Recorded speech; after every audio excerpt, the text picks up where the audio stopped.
Shalom saudara yang dikasih dalam Tuhan. Puji Tuhan, bersyukur karena hari ini kita boleh sama-sama kembali akan merenungkan firman Tuhan. Karena kita percaya firman Tuhan yang menerangi setiap langkah hidup kita. Firman Tuhan yang membersihkan hidup kita sehingga semakin hari kita semakin hidup mempermuliakan nama Tuhan. Saudara yang dikasih dalam Tuhan, melalui program Bible and Coffee ini, saya kembali mengajak setiap umat Tuhan untuk bersama-sama kembali kita akan merenungkan firman Tuhan. Kita berdoa, kita datang kepada Tuhan. Bapak, terima kasih buat setiap kesempatan di hari ini. Kami percaya kalau hari ini kami boleh ada, semua karena kemurahan Tuhan, semua karena kasih setia Tuhan dan keberkatan Tuhan yang selalu ada dalam hidup kami. Dan hari ini kami mau buka hati kami untuk firman-Mu. Roh Kudus, sampaikan sesuatu bagi kami. Urapan-Mu ada atas setiap kami sehingga dengan hikmat dan tuntunan dari Roh-Mu, kami mengerti akan kebenaran yang memerdekakan hidup kami. Di dalam nama Yesus Kristus Tuhan kami berdoa. Haleluya. Amin, amin. Puji Tuhan. Nah, saudara yang dikasih dalam Tuhan, dalam dunia di mana kita hidup, ada begitu banyak gesekan demi gesekan, iya kan? Bahkan tantangan demi tantangan. Karena kita masih hidup bersosial, iya kan? Bersosialisasi karena kita manusia. Tetapi Alkitab mengajarkan kepada setiap kita, saudara yang dikasih dalam Tuhan, kalau sampai ada sesuatu gesekan terjadi, lebih baik menghindar. Iya kan? Karena menghindar itulah yang Alkitab catat untuk kita lakukan. Ini yang disampaikan Rasul Paulus kepada Timotius dalam 2 Timotius 2 ayat 23. Saudara perhatikan 2 Timotius 2 ayat 23. Paulus bilang begini, hindarilah soal-soal yang dicari-cari. Ada banyak kita bukan masalah yang menghampiri kita, tapi kita yang cari-cari masalah, gitu kan. Ada orang yang suka hidup itu cuma suka cari-cari masalah aja gitu kan.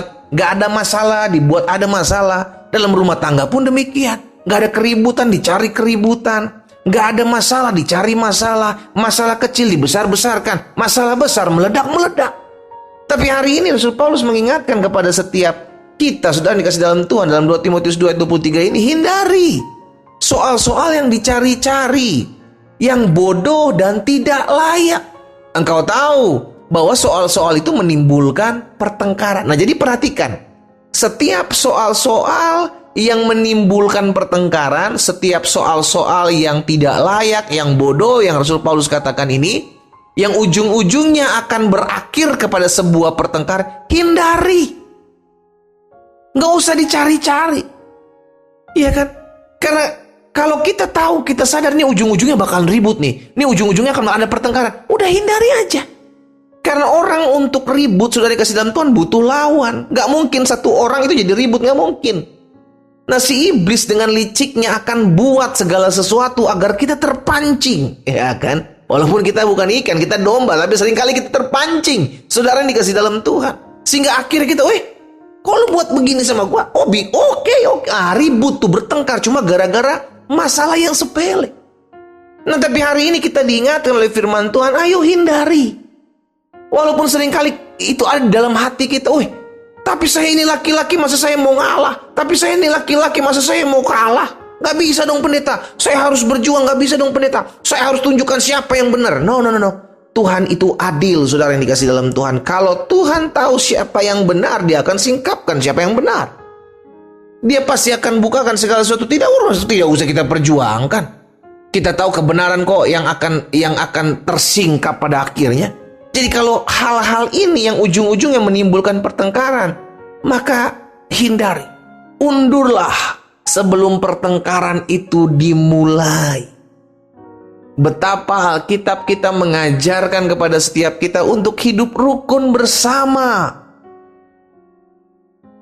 Walaupun besi menajamkan besi, manusia pada akhirnya menajamkan sesamanya. Tetapi kalau sampai ujung-ujungnya menimbulkan pertengkaran, sampai ujung-ujungnya menimbulkan kepahitan, sampai ujung-ujungnya menimbulkan sakit hati, udah lebih baik ngalah. Sama-sama bilang sama saya, lebih baik ngalah.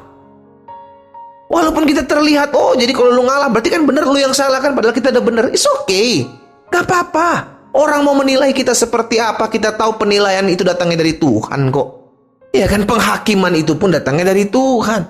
Kalau kita tahu, kita sadar, kita ngerti bahwa kita adalah anak-anak Tuhan Yesus, yang ada di muka bumi ini untuk menjadi pembawa damai, saya percaya kita akan mundur, kita akan menghindar dari apa yang disebut dengan pertengkaran.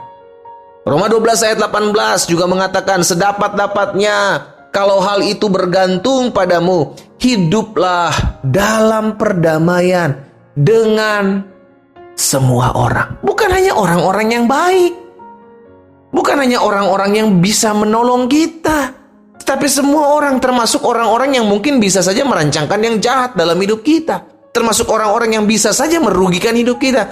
Tetaplah hidup dalam perdamaian dengan mereka. Itu yang Alkitab kita ajarkan. Iya kan? Itu sebabnya dengan bangga Yesus berkata, berbahagialah mereka yang menjadi pembawa-pembawa damai, karena mereka disebut sebagai anak-anak Allah. Haleluya. Kita bersyukur karena ketika kita menjadi pembawa-pembawa damai, ketika kita menghindar dari soal-soal yang akhirnya berujung kepada pertengkaran, kita sadar kita sedang mengumandangkan diri kita sebagai aku anak Tuhan Yesus. Dan saya percaya setiap kita menyadari kok hal ini. Tapi seringkali kita terbawa suasana, Pak. Iya kan? Seringkali terbawa keinginan gitu, Pak. Gimana ya, Pak, ya untuk menghindar? Kayaknya susah sekali untuk menghindar. Ayo, kita harus sering-sering hidup dalam tuntunan Allah, bukan kedagingan kita yang lebih dominan. Kalau kedagingan kita yang lebih dominan, maka keegoan kita yang tampil ketika ada soal-soal yang berujung kepada pertengkaran. Kita mulai membela diri.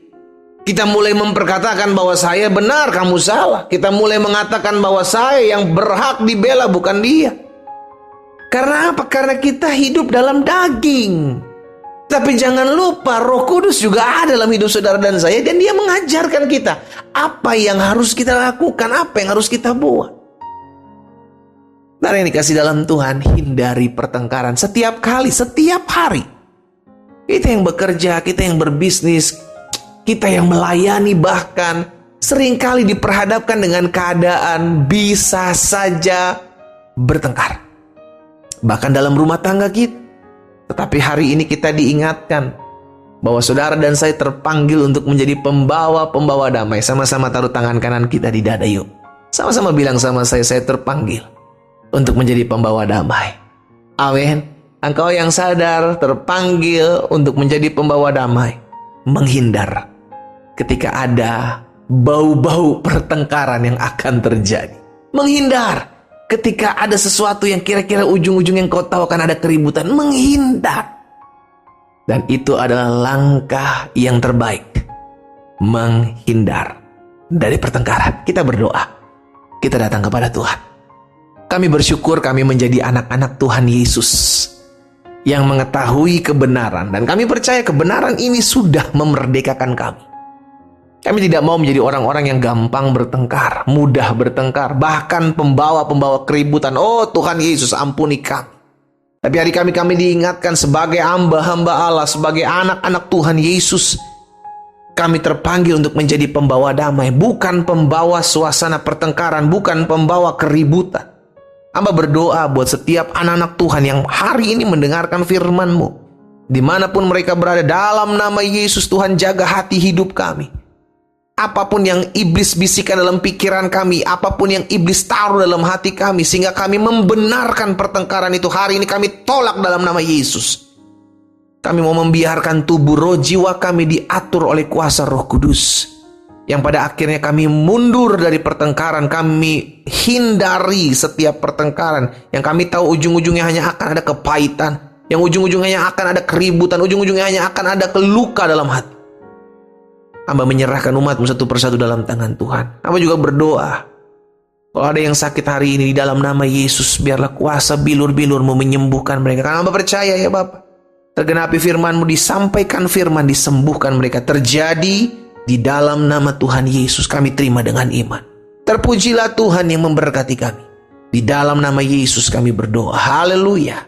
Amin.